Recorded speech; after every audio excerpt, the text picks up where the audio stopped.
Perfeito. Professora, vamos compartilhar um pouquinho da sua generosidade científica, aquela viagem maravilhosa. Convidamos a todos para poder navegar na Fadflix, como a Carlinha fala. São mais de 350 vídeos de debate.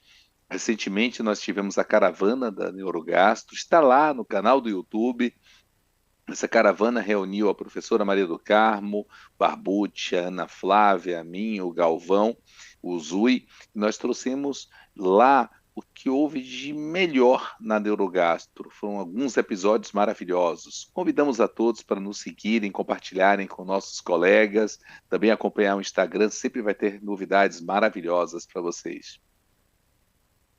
Professora, gratidão mais uma vez estarmos juntos. Ela dispensa também a apresentação. Eu costumo dizer, se o Carlinho é o amigo, a professora é a nossa rainha da microbiota, ela que roda esse Brasil, unindo unindo amizade, unindo carinho, unindo energia, e por onde ela passa, ela deixa essa legião de fãs. É impressionante, professora. Aprendo muito a todo dia, sou uma criança aprendendo contigo todos os dias, e meus pacientes são gratos o quanto você consegue nos passar de coisas boas, tá bom? Você realmente é um marco na gastroenterologia nacional. Ô, Fábio, é, a gente emocionar assim, antes da apresentação é difícil. Obrigada demais por suas palavras. Exagero de amigos, né? Quem tem amigo não morre pagão, é assim que meu pai dizia. Mas muito obrigada, é um prazer estar aqui com a Carla, professor Calil, que me ajuda completamente nessa apresentação, com tudo que ele já apresentou. E agradecer ao NAFAD, a todo o grupo NAFAD, ao Fábio, por essa oportunidade mais uma vez, e à APSEM pelo apoio aí nos nossos eventos, o que é fundamental, os conflitos de interesse. Bom, a gente vai falar um pouquinho desse eixo cérebro-intestino, mas dentro do contexto das doenças funcionais gastrointestinais, entre elas a síndrome do intestino irritável, que não é só a mais prevalente, mas por essa razão, provavelmente, a mais estudada, a mais reconhecida. Então, hoje, essas doenças são doenças reais que deixaram de ser só da cabeça do paciente, elas são muito. A nossa orientação que recebemos da literatura é que a gente seguir por consensos internacionais. No caso, a nossa Bíblia é o Consenso de Roma, atualmente na versão 4, está chegando a versão 5 aí, muito breve. E o que a gente sabe hoje é que a fisiopatologia é multifatorial, mas elas hoje são definidas como doenças da interação cérebro-intestino. É esse o conceito que a gente deve trocar um pouquinho, cada vez menos falar em funcional e cada vez mais falar dessas doenças, dessa interação ou de uma aberração da comunicação do eixo cérebro-intestino. Quando a gente vê esse diapositivo, apenas para lembrar que as coisas, aproveitar a presença do professor Calil, né? Até o final do século passado, a gente viveu isso muito, ainda vive, que os fatores emocionais, eles são fundamentais. Fábio acabou de falar de um artigo super recente, mostrando que cerca de 60% dos nossos pacientes funcionais apresentam em maior grau de ansiedade, depressão do que uma população controle. E não tinha, e tinha muitos motivos para ser considerado dessa forma. Vejam, Epicuro já dizia que o princípio e origem de todo bem é a alegria do estômago. Mesmo a sabedoria se relacionava a isso. Enquanto o grande Fernando Pessoa dizia, súbita uma angústia, que angústia, que náusea do estômago à alma. Ou seja, a gente vê essa conexão entre o cérebro e o intestino e os fatores emocionais há muitos anos. Esse trabalho marcado na literatura médica, publicado em 1943, os autores diziam que a hiperfunção do estômago correlacionava diretamente com o aumento da secreção, da motilidade, do fluxo sanguíneo, e que isso coincidia com períodos de sentimento de hostilidade e ressentimento, e que a hipofunção do estômago coincidia ao contrário, diminuição da secreção, da motilidade, da vascularização, e coincidia com sentimentos de medo, frustração e depressão. Inúmeros estudos da década de 90, a gente estava 87, 88, começando a medicina, e todo um contexto para que a gente, de fato, considerasse as doenças funcionais muito associadas aos fatores emocionais, considerando que esses pacientes tinham, de fato, motivos, né? E com isso, o médico, de alguma forma, é, diminuía talvez a preocupação com os pacientes funcionais, a despeito do impacto imenso na qualidade de vida, a despeito do paciente sentir dor, diarreia, constipação, enfim, dos sintomas serem predominantes, mas muito atribuídos a fatores emocionais. As coisas caminharam e o consenso de Roma, a partir dos anos 90, modificou muito esses conhecimentos porque ele norteou a gente, norteou em termos de conceitos para o diagnóstico, conceitos para a propedêutica complementar e para o tratamento, claro, baseado muito na sintomatologia, na ausência de sinais de alarme, mas norteou.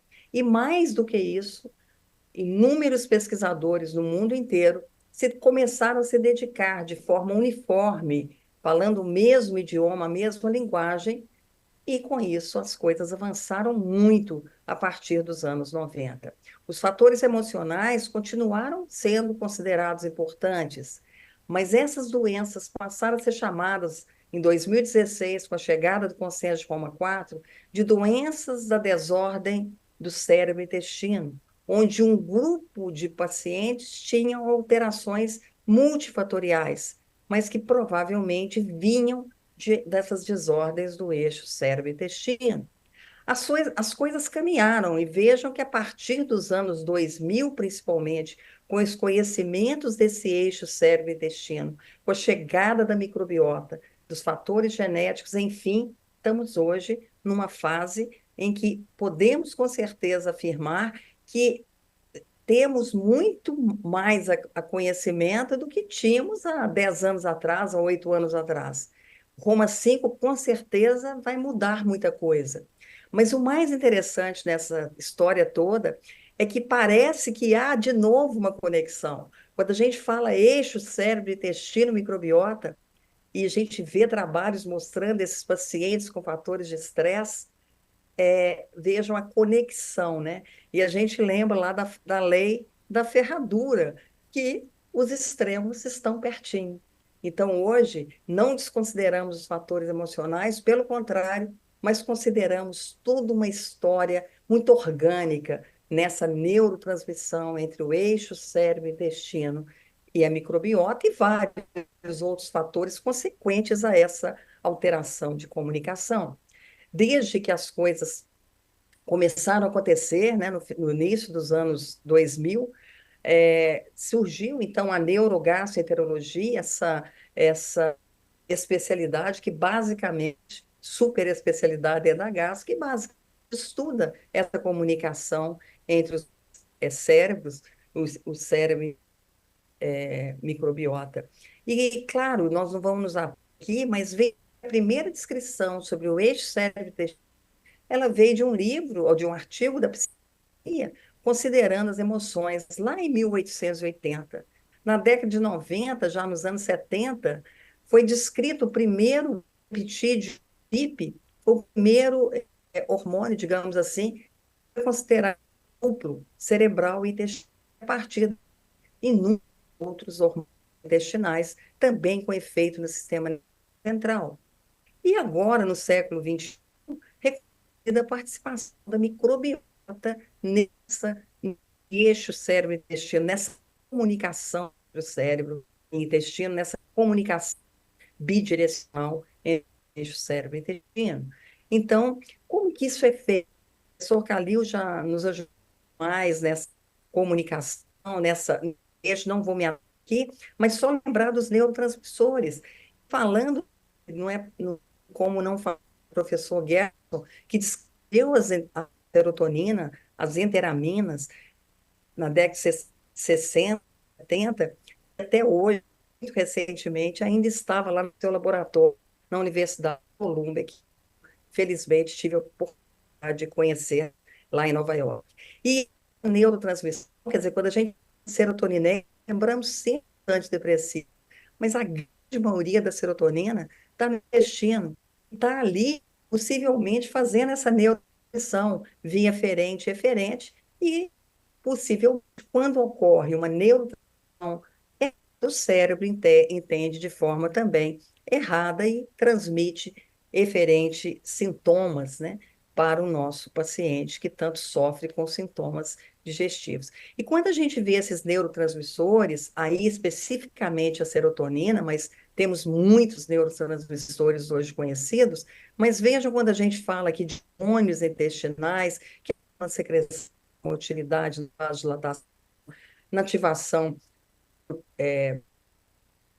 da estimulação imune e, claro, com efeitos também na neurotransmissão e com efeitos emocionais, no humor, no relaxamento, nos fatores mentais. Então, é muito interessante quando o professor Calil aborda essa questão do ponto de vista psiquiátrico, emocional, e a gente aborda essa mesma conexão do ponto de vista digestivo. Então, esse eixo cérebro-intestino, a partir dos anos 2000, com certeza, ele foi melhor entendido, porque a microbiota explicava uma série de dúvidas que havia nessa comunicação. Sabemos hoje que essa microbiota, que surgiu como reconhecida no século XX apenas como facilitador da digestão, da extração de alimentos não digestivos para nós, até que se foi considerado como um órgão e depois como nosso segundo genoma. Então, essa evolução, junto com o eixo cérebro-intestino, do reconhecimento da microbiota nessa neurotransmissão, hoje é inegável. Nós sabemos que 70% das células neurais do corpo, do sistema nervoso entérico, estão no tubo digestivo. Existe mais de 10 vezes de genes do genoma microbiano do que do humano, e com certeza hoje a literatura é unânime em considerar ou em considerar como verdade que a microbiota interfere diretamente no diálogo entre o intestino e o cérebro.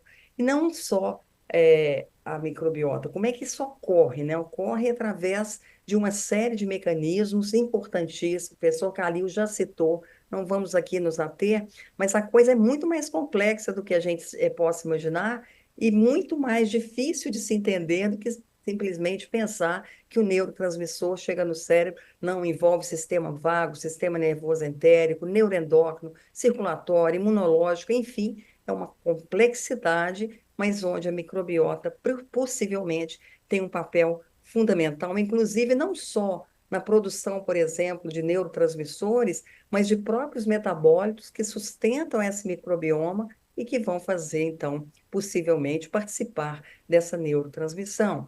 Aqui mostrando, então, exatamente isso, quer dizer, a neurotransmissão, o quanto o microbioma, né? Porque aí nós estamos falando de microbioma. Quando a gente fala de metabólitos, de substratos da microbiota, nós aí passamos quase que para microbioma, quer dizer, para todo o teatro de atividades que desenvolve a nossa microbiota. Então, a neurotransmissão, ela ocorre não só pela microbiota em si, mas muito mais provavelmente pelos seus metabólitos, pelos produtos gerados pela nossa microbiota. E quando a gente fala desse eixo e traz para as doenças da interação cérebro-intestino, que em português fica disse com C, é, é interessante, porque essa modulação direta ou indireta da microbiota intestinal pelo cérebro e da função do sistema nervoso entérico pelo microbiota é que vai determinar fatores que sabíamos lá atrás, naquele gráfico a gente viu, se estudava o estresse, a motilidade, a sensibilidade visceral, e hoje a gente entende como isso ocorre. Quer dizer, essa interação é responsável pela motilidade, pelas alterações por manutenção da permeabilidade intestinal, da função imune e manutenção do mecanismo víscero-sensorial. Então, quando ocorre uma desbiose entre, está ali até em itálico, né? A gente não pode chamar exatamente assim, mas como ocorre uma aberração ou uma alteração do padrão da microbiota. Nessa interação do cérebro com o intestino, nós temos doenças neurodegenerativas, doenças psiquiátricas, que o professor Calil tão bem abordou, e temos as doenças do aparelho digestivo, hoje quase todas envolvidas com a microbiota, mas aqui hoje falando especificamente daquelas da interação cérebro e intestino. E já em 2013, diante de tantas evidências nos anos que antecederam, a partir dos anos 2000, o consenso, o grupo de Roma se posicionou. Opa, existe uma microbiota e ela é importantíssima das desordens funcionais. Eles anteciparam um pouquinho o que viria a falar para nós o consenso de Roma 4. Logo depois, uma edição de aniversário do World Journal, esses autores fizeram essa pergunta: será a síndrome do intestino irritável uma desordem da comunicação do cérebro e intestino com a microbiota? E isso foi evoluindo. Esse artigo, por exemplo, ele já tem 10 anos e com certeza é um artigo que, depois disso, conhecimento praticamente é outro. Mas o que nós sabemos, que uma alteração nessa comunicação, nessa neurotransmissão, associada a fatores emocionais, fatores dietéticos e alterações da microbiota, podem levar a alterações daquelas funções fundamentais: motilidade, secreção, permeabilidade, sensibilidade visceral, gerando, por exemplo, como mecanismo, as doenças funcionais ou da interação cérebro-intestino, como, por exemplo, a síndrome do intestino irritável. Então, ocorreria todo um contexto de um processamento alterado, a hipervigilância que o Fábio chamou atenção, o professor Calil também, ou seja, esses pacientes são hipervigilantes com seus sintomas, por uma alteração mesmo desse processamento alterado.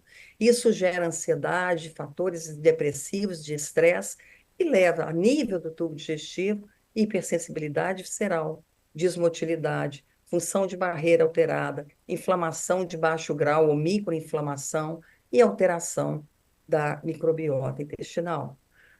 O professor Siren, agora no DDW, nos apresentou esse diapositivo, onde ele coloca a fisiopatologia da síndrome do intestino irritável como multifatorial, não esquecendo do estresse, claro, de fatores que impactam a qualidade de vida, mas especificamente chamando a atenção das alterações da microbiota, da dieta, de infecções prévias, especialmente vindas do trato digestivo. E com isso, cada vez mais se estuda um subgrupo da síndrome do intestino irritável que ocorre após uma infecção aguda. Hoje temos a síndrome pós-Covid. Quantos pacientes começaram com diarreia, com dor abdominal após um episódio de Covid? Ou seja, qualquer infecção virótica, bacteriana e até parasitária, existem casos, por exemplo, com giardíase, onde a maioria absoluta das pessoas se recupera de uma gastroenterite, de uma diarreia aguda, mas alguns, por alteração talvez desse padrão dessa desbiose, por alteração da permeabilidade intestinal, desenvolvem um quadro de uma doença que, em termos gerais, ela fica muito bem enquadrada numa desordem funcional, numa doença da interação cérebro-intestino, como a síndrome do intestino irritável. E nesses pacientes, particularmente, é observado uma desbiose franca. Esse estudo, publicado em 2019 no Gastroenterology, por exemplo, mostrou claramente uma diminuição de bifidobactéria e fecalobactéria em um subgrupo de pacientes com intestino irritável, e ao contrário daqueles comparativamente com controles. Da mesma forma, nós temos observado esse estudo, publicado no final do ano passado, mostrando o resultado desses estudos que mostram, de fato, a alteração da microbiota intestinal em praticamente todos os subgrupos dos pacientes com intestino irritável. O grande problema é a heterogeneidade ainda de como se estuda essa microbiota, e os resultados nunca são homogêneos para a gente determinar: olha, paciente com intestino irritável tem essa desbiose e deve ser corrigido dessa forma. E complica muito a nossa vida esses estudos fantásticos da literatura recente que mostram perfis completamente diferentes, com um paciente com a forma com constipação, por exemplo, tem uma microbiota muito mais metanogênica do que aquele com intestino irritável, com diarreia, que tem uma microbiota produtora de hidrogênio, sulfeto de hidrogênio, ou seja, nem mesmo o paciente com síndrome do intestino irritável terá uma desbiose uniforme reforçada no final do ano passado por esse artigo muito interessante, onde os autores mostraram claramente as diferentes formas de intestino irritável, com diarreia, constipação, forma mista, comparado com controles, e cada um tem um perfil de microbiota diferente. Isso dificulta que a gente hoje possa recomendar sempre os mesmos, por exemplo, a mesma modulação para todos os nossos pacientes. O que a gente sabe hoje é que essa fisiopatologia, ela é multifatorial, começa lá atrás também, Calil, lá nos eventos estressantes de vida na infância, fatores de estresse genéticos, fatores até talvez durante a amamentação, parto, etc., para vir depois nessa comunicação do eixo cérebro-intestino. Isso determina alterações da função vital, motora, sensitiva e secretora digestiva, e o paciente, então, apresenta a sua sintomatologia típica.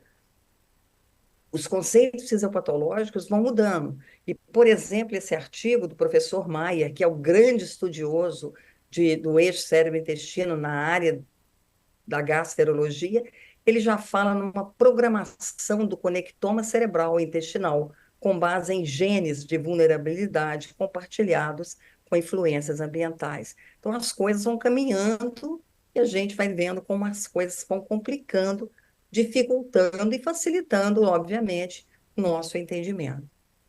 E como que a gente aborda, então, um paciente com doença da interação cérebro-intestino, doenças funcionais, particularmente com a síndrome do intestino irritável? Nós temos hoje uma abordagem muito sintomática, de acordo com o sintoma principal, mas vamos caminhar com certeza para tratar o nosso paciente baseado nessa fisiopatologia cada vez mais bem entendida. Então, tratamos a dor, tratamos a constipação, a diarreia, a distensão, com diferentes formas de tratamento. Claro, sem dor, a gente sabe, não é intestino irritável. Então, precisamos dos antiespasmódicos, eventualmente dos antidepressivos, mas o tratamento é individualizado extremamente de cada um. Então, cada paciente terá a nossa opção, buscando uma dessas opções terapêuticas para a nossa prática diária.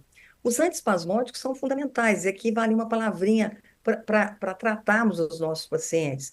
Temos vários no mercado e podemos utilizá-los. A menta não temos atualmente, mas temos otilona, bebeverina, tremebutina e pinavério. Nessas dosagens se mostram bastante eficazes no relaxamento, ou seja, na melhora da dor.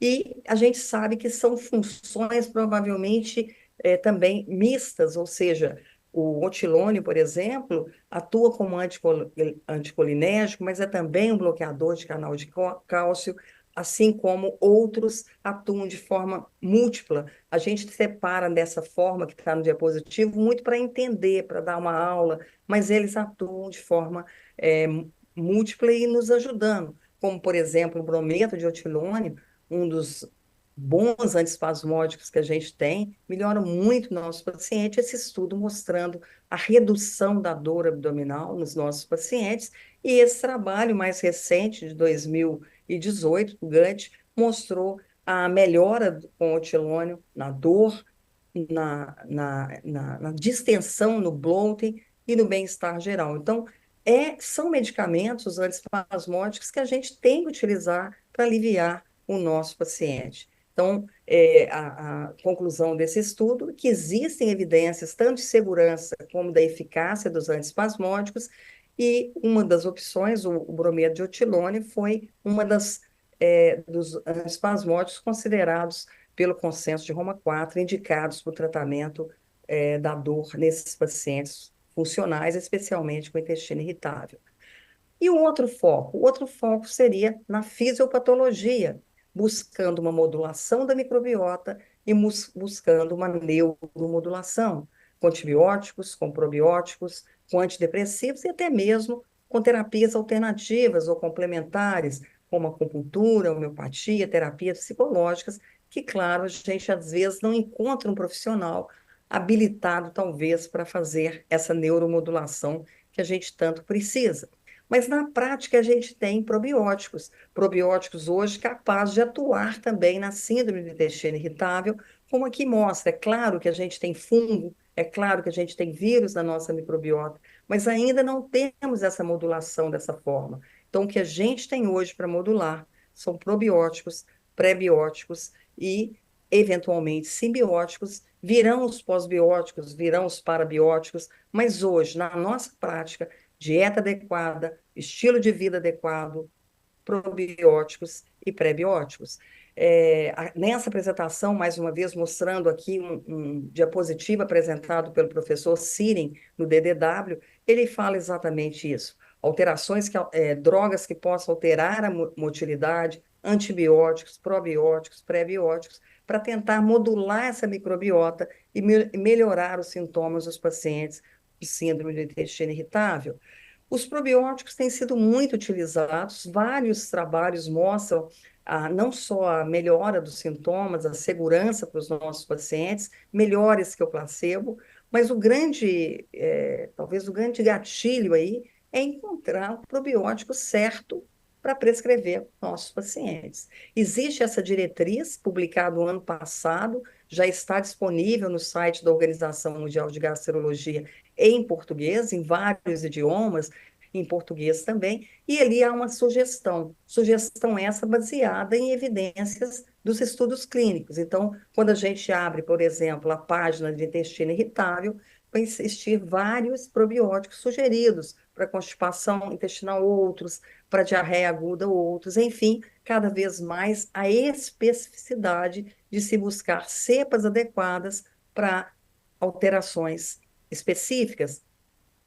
Um desses probióticos recomendados por esse consenso é a efetividade demonstrada da associação de lactobacilos helvéticos e bifidobactério longo na melhora de sintomas de distensão, dor abdominal, flatulência, ou seja, sintomas comuns aos nossos pacientes funcionais, especialmente aqueles com intestino irritável. Esse estudo de Morales e colaboradores é um estudo mexicano, mostrou que essa associação reduziu os sintomas, os scores de sintomas da síndrome do intestino irritável, melhorando a qualidade de vida.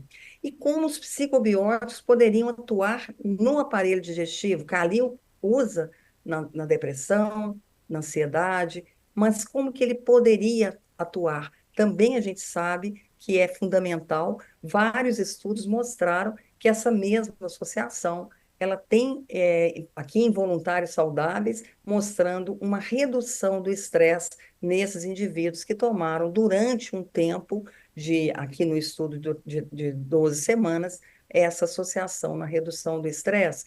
E aqui, esse ensaio que contemplou tanto animais de experimentação como pacientes, voluntários saudáveis, com pontos numa escala que eles fizeram de ansiedade e depressão, e eles mostraram, então, que essas cepas, a associação dessas cepas atuam como psicobióticos, ou seja, têm uma atividade ansiolítica, tanto em animais de experimentação, como em efeitos psicológicos nos voluntários. Então, esses dados nos estimulam muito a utilizar essa associação em pacientes, por exemplo, com intestino irritável, e que a gente sabe que tem essa neuromodulação, os psicobióticos são muito bem-vindos também para esse grupo de pacientes.